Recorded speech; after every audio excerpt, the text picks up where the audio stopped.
Bienvenidos. Estamos aquí ya para empezar entonces en nuestro canal con el tema relacionado a la bioética. Hoy tenemos para presentar un tema interesante, la tradición de la Iglesia en relación con la vida humana. Empecemos entonces a dónde nos quiere llevar este tema interesante y cuáles son las opiniones al respecto. Tendríamos entonces que tener en cuenta, en primer lugar, algunos elementos, sobre todo, que se van a desarrollar en los 3 primeros siglos del cristianismo. Es decir, en ese contexto del imperio greco-romano, y vamos a encontrar documentos importantes como, por ejemplo, la Didache, la Epístola a Bernabé, Horror Sanguinis, Decálogo, Epístola a Clemente, entre otros. El tema relevante en este tiempo es sobre todo concentrarnos en qué opinan las primeras comunidades cristianas representadas por cada uno de sus líderes, ¿no? ¿Qué entienden por atentar contra la vida? En este sentido, entonces, sobre el homicidio, Tertuliano equipara el homicidio a la idolatría, a la apostasía y al adulterio. Sobre la legítima defensa, Cipriano prácticamente él habla de la prohibición a la legítima defensa. En este sentido, la persona tendría que prácticamente dejarse, ¿no? Quitar incluso la vida para evitar poner en conflicto su propia vida y la vida de un delincuente, por ejemplo. Respecto a la pena de muerte, Atenágoras habla de que la pena de muerte se debe aplicar siempre y cuando ésta sea justa, ¿no? Orígenes considera que los cristianos no deben pronunciar ni ejecutar la pena de muerte. Él se dirige directamente a los magistrados romanos que ya han abrazado el cristianismo, es decir, se han bautizado, y por lo tanto, por coherencia a sus principios, no deberían dictar sentencia en contra de la vida de un ser humano, incluso de un delincuente. En este sentido, entonces, Orígenes no está de acuerdo con la pena de muerte. Respecto a la guerra justa y servicio militar, tenemos Justino, Tasiano, Hipólito y Lactancio, que consideran prácticamente que la guerra es algo injusta y por lo tanto no se la debe tolerar. Aparte de ello, también el servicio militar. Prácticamente la guerra y el servicio militar son dos aspectos de la estructura greco-romana que consideran Justino, Tasiano, Hipólito y Lactancio como algo que se debe desterrar de la mentalidad cristiana. ¿Por qué? Porque la guerra pone la vida del ser humano en riesgo. Un soldado que va a la guerra sí o sí tiene que matar a su enemigo. Por lo tanto, si es un cristiano, eso estaría yendo en contra del principio no matar, quinto mandamiento. Respecto al servicio militar, consideran también que cuando a una persona se le adiestra para la guerra, para el manejo de las armas, ¿no? Se le adiestra en definitiva para matar. Por lo tanto, un cristiano en este sentido estaría yendo en contra de sus principios, porque Jesús no fue una persona violenta. Respecto al suicidio, al martirio provocado, Justino, Clemente de Alejandría, consideran que los filósofos son homicidas, entre ellos Platón, los cínicos, los cirenaicos, los epicúreos, Cicerón, Marco Aurelio y Séneca. ¿Por qué? Porque evidentemente ellos toleran, por ejemplo, el infanticidio, toleran el homicidio, ¿no? El mismo Platón va a indicar pues que si una persona, ¿no?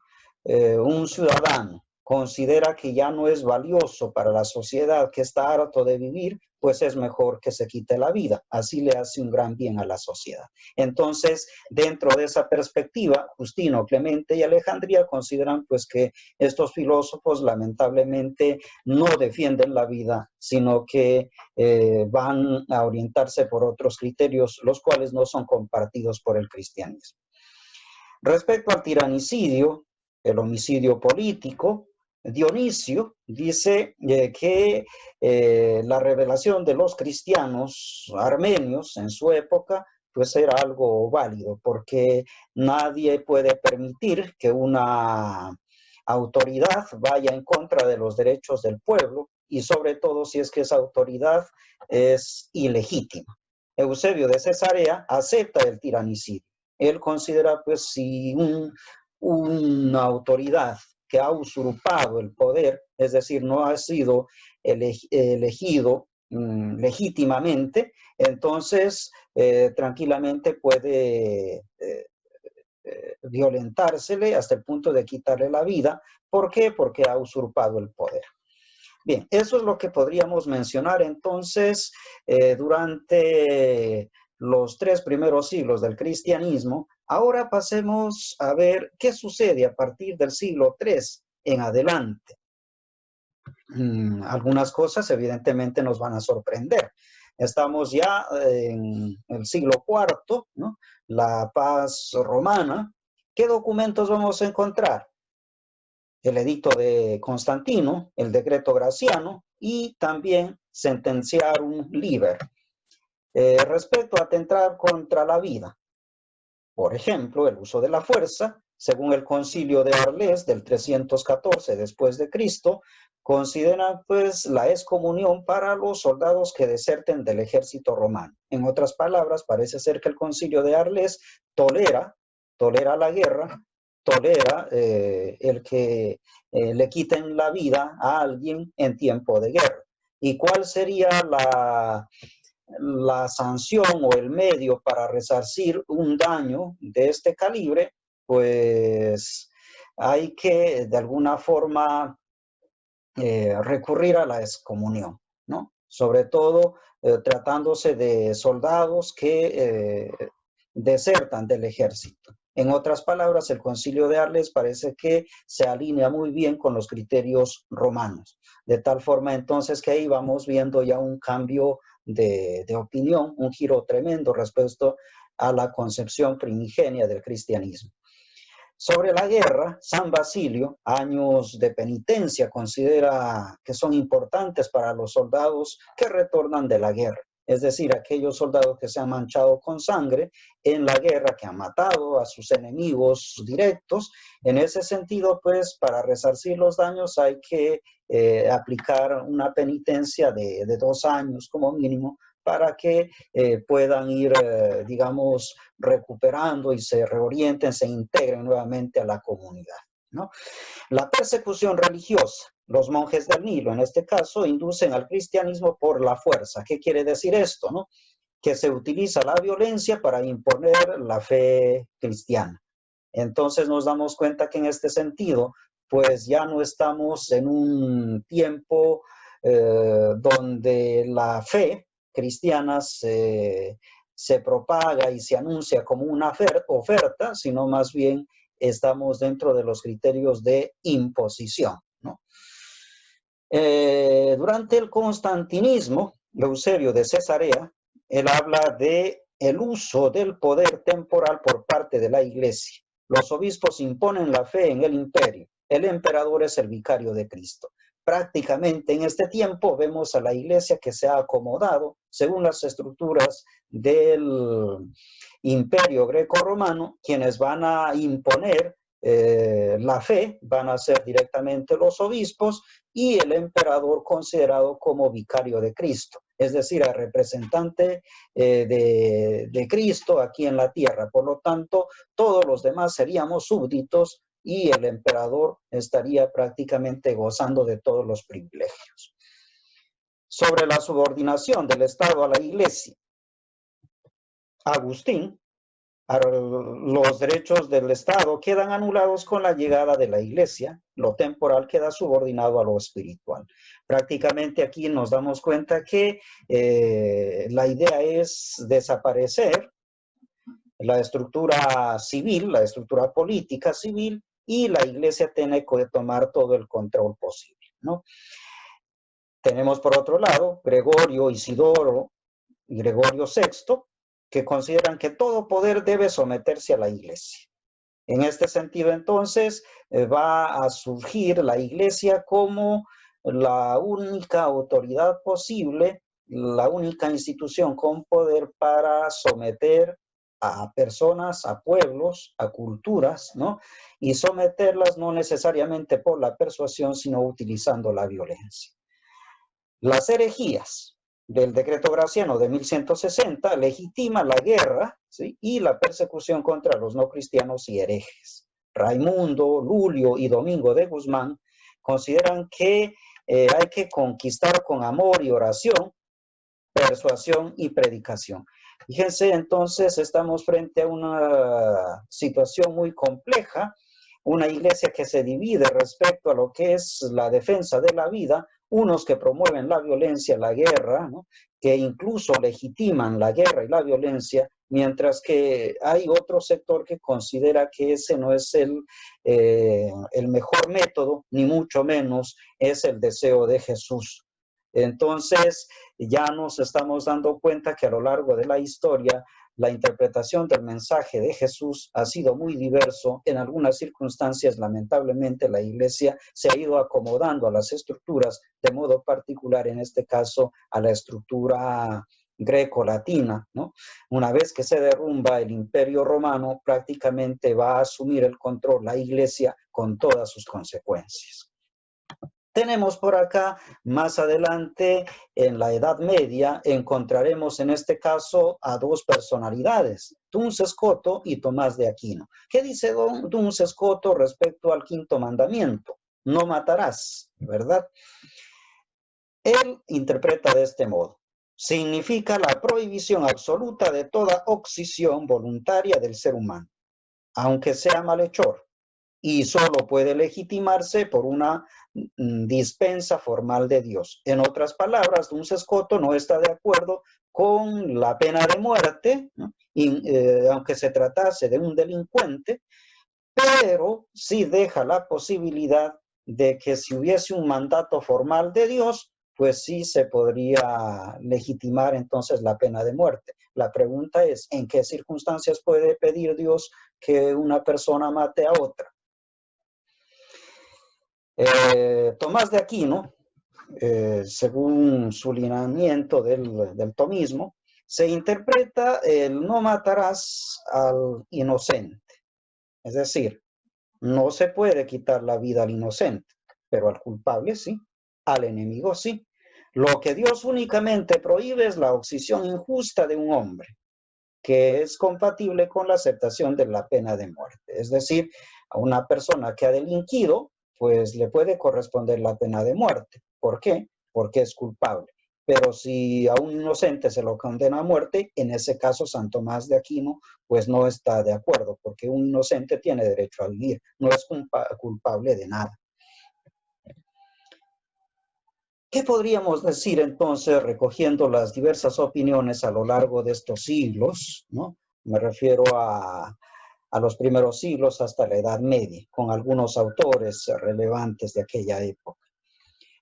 Van a surgir entonces los presupuestos de la moral clásica y su justificación. ¿Cómo van a entender la vida? La vida humana consideran que es inviolable. La inviolabilidad de la vida humana. ¿En qué sentido y cómo se justifica? La vida es un bien personal. La vida es un bien de la comunidad. La vida es un don de Dios, por lo tanto, es un don recibido de Dios, ¿no? ¿Cuáles serían las excepciones al principio general de la inviolabilidad de la vida humana? Si bien es cierto, la vida le pertenece a Dios, pero luego en casuística aparecen algunas excepciones, ¿no? La legítima defensa, la pena de muerte, la guerra justa. Estos tres elementos serían legítimos al tenerlos en cuenta en ciertas ocasiones, porque, por ejemplo, si un país vive en paz y de pronto otro país le declara la guerra, pues este país tiene el derecho a defenderse. Ahí se aplica la legítima defensa. En otras circunstancias, si un delincuente pues va y ataca a una persona inocente y ésta quiere defenderse, y en ese atraco prácticamente en vez de que pierda la vida el inocente, pierde la vida el delincuente, pues ahí sería tolerada la pena máxima, ¿no? La pena capital. Y por otro lado, el tema de la guerra justa, ¿no? Las excepciones en moral casuística: el aborto indirecto, suicidio indirecto, eutanasia indirecta, la muerte del agresor, muerte del enemigo en guerra justa, muerte del tirano usurpador. Entonces, teniendo en cuenta estas ideas anteriores, un teólogo moralista español, Marciano Vidal, considera que el principio general de la inviolabilidad de la vida humana y sus excepciones se sintetizan en torno a 4 binomios significativos. ¿Cuáles son? Número 1, la condición de inocente o culpable. 2, la autoridad pública o privada. 3, la acción indirecta o directa. 4, la inspiración divina o humana. Con esto, entonces, avanzando un poco más en la historia, en el siglo XVI, va a surgir el principio de doble efecto. Se utiliza sobre todo en ciertas circunstancias donde las personas entraban en conflicto, ¿no?, en su conciencia de que si estaban obrando bien o estaban obrando mal. Por lo tanto, se apeló al principio de doble efecto, teniendo en cuenta de que toda acción humana tiene 2 efectos, uno positivo y otro negativo. Por ejemplo, una persona que decide casarse, ¿verdad?, se siente feliz porque ha elegido a la persona indicada para compartir su proyecto de vida. ¿Eso qué implica? Pues implica que va a compartir exclusivamente su vida solo con esa persona. Y así es feliz. Ese sería el lado positivo de la decisión y la acción que ha tomado tal o cual persona. Pero ¿cuál sería el lado negativo y que tiene que ser asumido por la persona? Pues que quien se ha casado no puede casarse con todo el mundo, ¿verdad? Entonces, ese sería el lado negativo. Por lo tanto, la persona tiene que tener en cuenta a la hora de decidir, a la hora de ejecutar una acción, los riesgos y beneficios, valorar cuáles son los elementos positivos y los negativos y optar siempre por aquellos elementos positivos, ¿no? Entonces, aquí vamos a tener en cuenta algunos elementos, por ejemplo, el voluntario directo. La voluntad busca directamente el efecto en sí mismo como fin o como medio. El voluntario indirecto, la voluntad no busca el efecto malo, sino que solo lo permite o tolera, al querer directamente un efecto bueno con el que el efecto malo está ligado. La aplicación y condiciones del principio de doble efecto. 1. La acción tiene que ser buena en sí o cuanto menos indiferente. 2. El efecto malo no puede ser la causa ni el medio para alcanzar el efecto bueno querido directamente. No tiene que existir ninguna otra alternativa válida para alcanzar el efecto bueno. Número 3. Número 4, el efecto bueno tiene que ser proporcionalmente superior o al menos equivalente al efecto malo. Entonces, esos son los criterios a tener en cuenta a la hora de aplicar el principio de doble efecto. Más adelante, Pío XII va a anunciar el principio de totalidad al darse cuenta de las limitaciones del principio de doble efecto.